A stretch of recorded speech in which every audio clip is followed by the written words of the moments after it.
Let's go from a team that I think a lot of people expected to be very good on offense to a 2-0 team that maybe didn't have those sorts of expectations. And that is the Washington football team and what is happening right now with Sam Howell and Eric Bieniemy.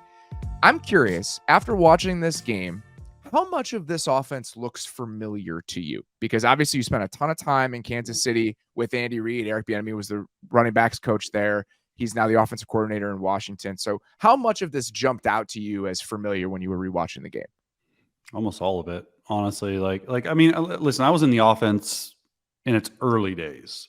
And so it's evolved tremendously from 13, 14, and 15 because of the speed aspect and because of Patrick Mahomes and because of what he wants to do and the RPOs and all that stuff. And EB honestly had a huge part in the building block of that offense, because when the Chiefs had EB as the offensive coordinator, in the game plan meetings, it was literally EB and Andy Reid. And those are the two guys that were coming up with all these crazy concepts and all these crazy plays. And the run game was handled by Andy Heck, who's the O-line coach. But a good part of it, the RPO was them. So it was a two-man team. And when I watched the game, I mean, listen, and this is how it happens sometimes, especially your first year as an OC at a new team. You're going to bring the exact same offense over. You might call formations different, but you're bringing the exact same offense over and teaching it to them verbatim verbiage, because it's what you know, so it's what you can teach. It happened to me twice. I went from KC to Philly, and Doug Peterson, I mean, identical offense the first year to a T, protections, everything, because it's what he knew. And they won a Super Bowl in year 2. And then you look at when Nagy got the job in Chicago. I was in New Orleans a year before. When I went up there, I was his first year with him. Exact same offense. Okay. When I was, those 3 times, actually 3, because I was in New Orleans with Joe Lombardi. When Lombardi got the job in LA the first year, we changed how we called formations, but everything else was the same.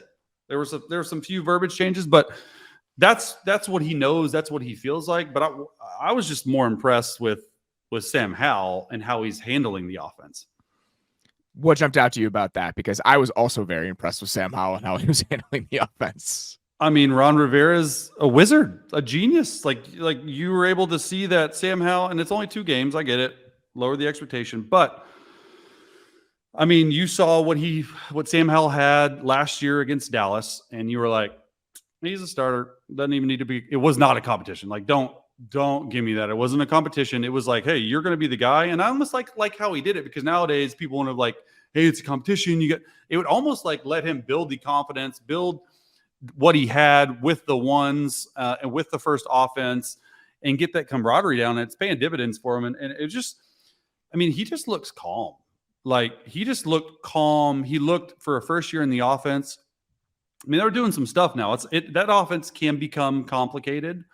And obviously, the big story in this game is just how well they screened him to death. And that's just EB's genius. But I thought Sam he just looked comfortable. And that might not seem like a lot to the outsider, but I promise you, in that locker room and in that huddle and in everything, it just seems like he's a chill dude. Like, he just, like, nothing's too big for him. Like, oh, who cares? That's sack, fumble, whatever. We'll move on and go. And those type of attitudes at quarterback, when I've been a part of some stuff like that, like, those are the best type of attitudes to have.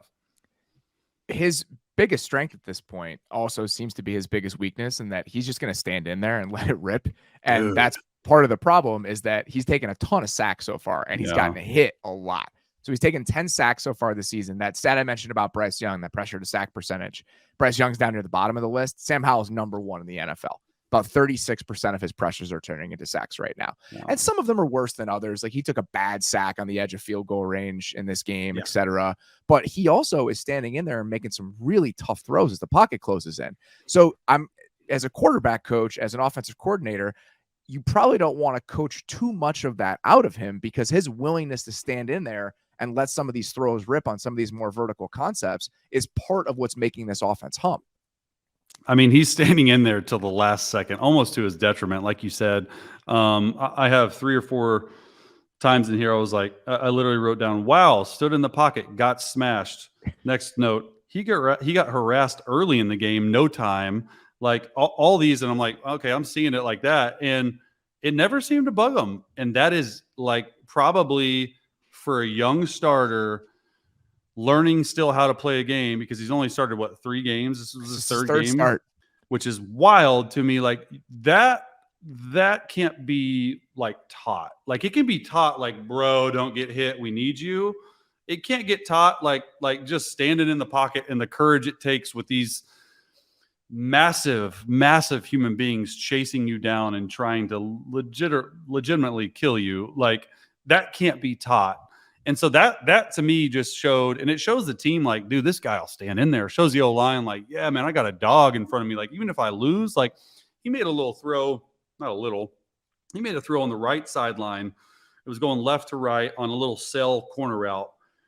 And when I tell you, like, when he let the ball go, first he took 3 steps. It was like off of play action. He took 3 steps. And the dude, as he's throwing, I'm pretty sure they were touching face masks. Yeah, like I'm pretty like, oh, if not like really close, and he's throwing and he can't release it, and the ball doesn't come above 5 yards above the ground and just zip perfectly. I'm like, okay, that's impressive. And like the touchdown throw, like I wrote, which one? Because both of them were impressive. Yeah, but the one to McLaurin especially. The first one to Logan Thomas was like, it was exactly what the Chiefs run. If you watch them to this day, it's exactly what the Chiefs run against single high coverage down the red zone. It's 2 little nod routes. Logan Thomas was a nod, took it across. That was good, like timing. The post route versus quarters that he threw, like it was not only like a quarters, but it was almost like a quarter half, where the field safety was moving back a little bit. And I wrote, like, okay, TD throw on post first quarters. Here's my notes: lucky or great.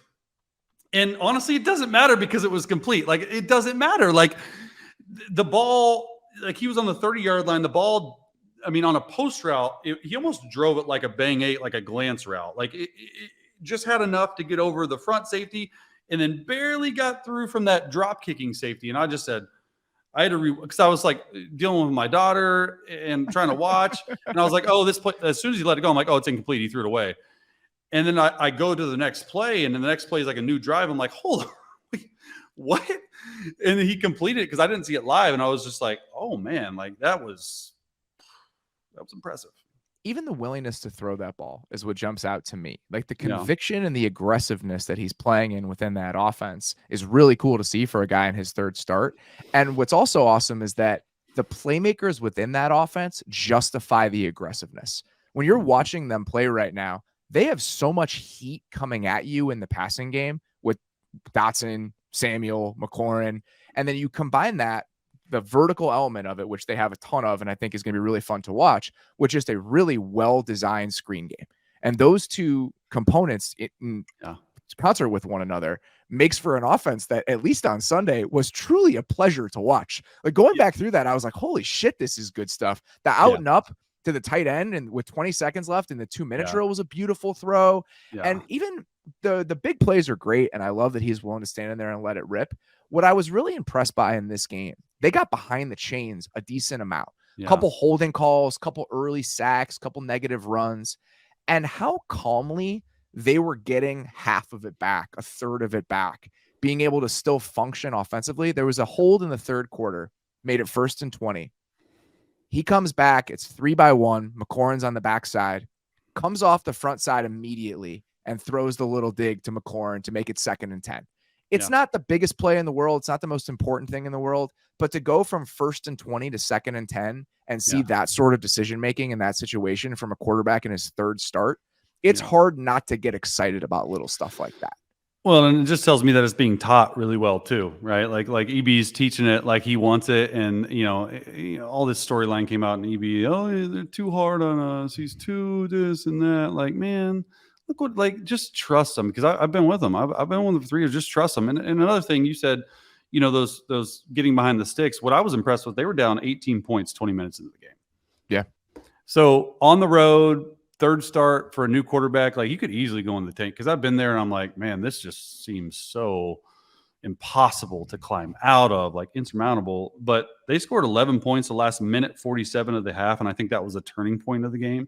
They were somehow able to make it. It was 21-3, and at half they made it 21-14, 21-14, and I think it just continued to compound like that. Like that to me was probably the most impressive. They were down early, were able to get things going. Even when things were going bad, a sack turnover, like all this stuff, like they just kept at it, which was cool. It's cool to see.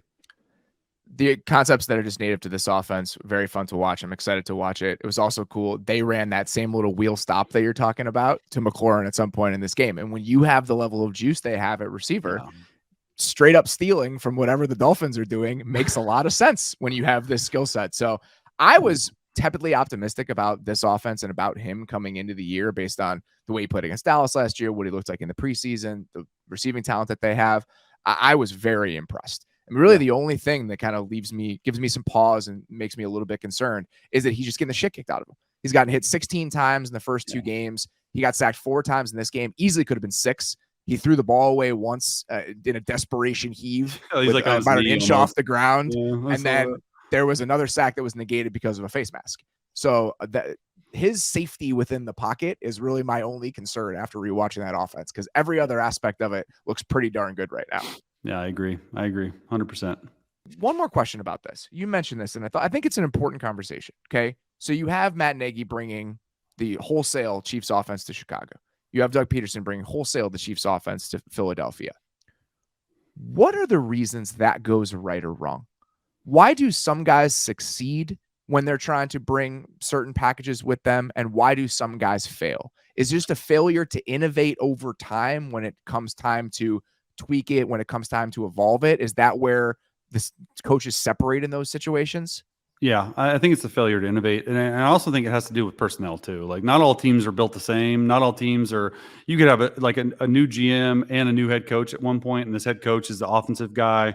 He's bringing an offense over, and the old GM built the team completely different than a pass heavy offense. It was almost like a running style off, like all that stuff matters. But I would say like over time, you have to be able to not only innovate, but you also have to be able to fit the offense that you're bringing to your skill set. Like we always said, like KYP, okay, know your personnel. And that's always was told to quarterback. Like if I got, no offense to River Craycraft here, but if I have Tyreek Hill on the right and I have River Craycraft on the left, and both are running go routes, it's a mirrored route. And one of the guys, River Craycraft, is pressed, and Tyreek Hill is pressed. Who am I going to throw to? I assume Tyreek Hill. Tyreek Hill. And so that is like, I mean, it sounds easy, but you'd be so interested to know the amount of quarterbacks that go into a plan that says like, hey, like if I have like a little slower guy, but he might be like pressed versus Tyreek Hill's off, and I want to throw a press route versus I want to throw a go ball versus press, and I have an off. Like, okay, even if it's Tyreek Hill, like I'm still going to Tyreek Hill. Like that's how I feel about Chicago's offense with DJ Moore. Like I don't care what he is, just throw it to that guy. He'll make you a better quarterback. So it's the same with offensive innovation. Like you got to be able to innovate for the personnel you have currently on the team. So in Philly, obviously they take the next step forward. They lean into the RPOs in year 2. They take the league by storm because of the innovation and the tweaks that they made. In Chicago, where do you think you guys ran out of road in trying to adopt those Kansas City ideas on offense? Yeah, I mean, that's a good question. 18 was really good for us, right? Like Nagy won NFL Coach of the Year. We were really good. We were 12-4, should have been 14-2, could have been 14-2 easily that game, that year. And then you go into 19, and I think for that, the unraveling was Mitch just didn't stay healthy in 19. He messed up his left shoulder, and there's a lot of different things that go into it. I don't think the personnel fit as much as we thought into year 2. Didn't have the playmakers like they did in Kansas City when it was innovative and stuff like that. And I mean, it just like, I love Mitch, but it comes down to the quarterback in that offense. Like you see what Mahomes has done, even Alex Smith in his last year in that offense. Like it just, there's some struggles there. And it's why it's encouraging to see the way that Sam Howell is playing this early in this offense and the confidence that he's playing with. I'm excited to watch that game against Buffalo on Sunday in a way that I didn't necessarily think I'd be circling it heading into the season.